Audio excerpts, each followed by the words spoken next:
Ian Reifowitz. He's a history professor at Empire State College of the State University of New York. First, let me get your reaction to the vote, and more importantly, the significance of Senator Mitt Romney's vote.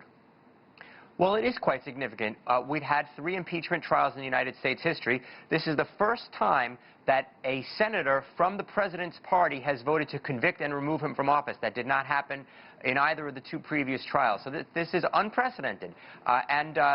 To echo the previous speaker, this does deny the president and his party and his White House the chance to say, well, look, this was just the Democrats.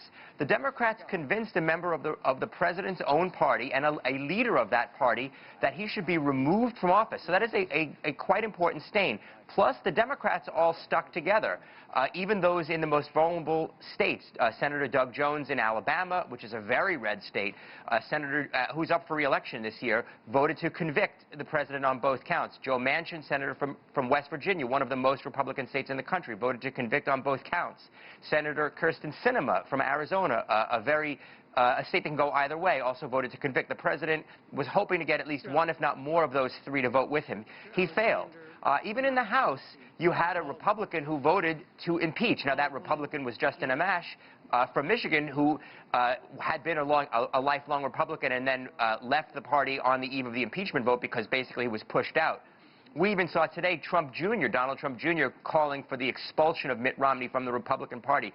So Donald Trump is very interested in loyalty, and when he doesn't get it, he doesn't like it. Well, speaking of which, he also has a tendency to throw tantrums on occasion. We've seen that in his Twitter feed. We saw this speech from him last night, where he talked about optimism. He's going to speak again tomorrow. Are we going to see the other Trump tomorrow? Because he's probably not very happy about what happened here, because it does deny him of this argument that this is just a partisan affair.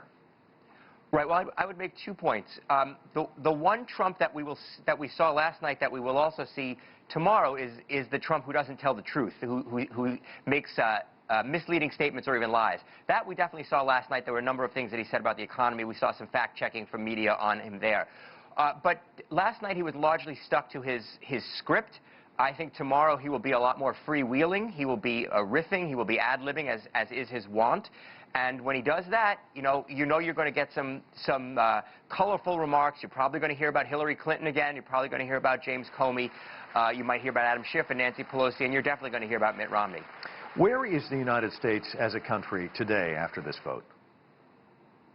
I think we are as divided as ever. We are as tribalized as ever. I've talked about the tribalization of politics in my own writing. We are in a situation where, unfortunately, rather than have 2 political parties who are divided by approaches to particular policy issues, the capital gains tax rate, things that reasonable people can disagree about, we're in a position where the members of each party see the others as almost as foreigners, as members of a foreign tribe, and that's driven more than a little bit by Donald Trump and by the Republicans. Democrats have had to push back, but I think that Trump is more responsible, certainly, than his opponents on the other side.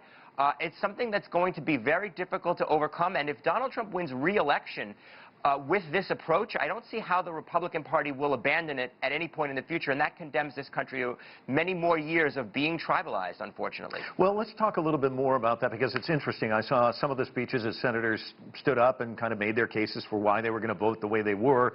Yesterday, Pat Roberts of Kansas talked about comedy. John Hoeven from North Dakota insisting there needed to be bipartisanship. But then last night, Trump refusing to shake the hand of the speakers, and then Nancy Pelosi, tearing up his script afterwards.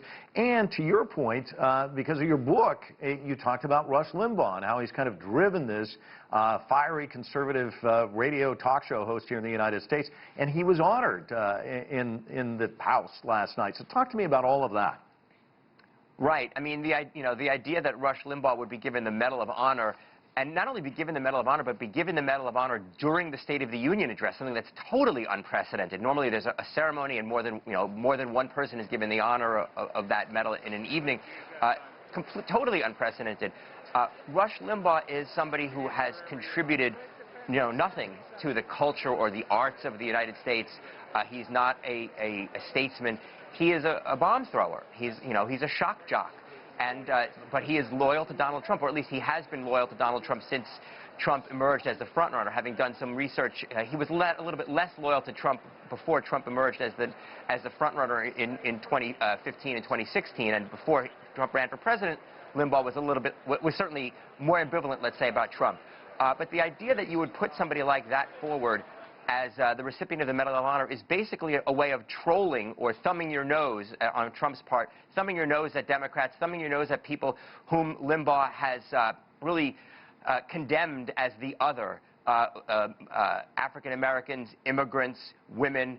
These are people that Limbaugh has built a career on putting down, on talking down to, on really using slurs to talk about members of those groups. And so for Trump to give him this honor really tells you everything you need to know about where Donald Trump's head is at.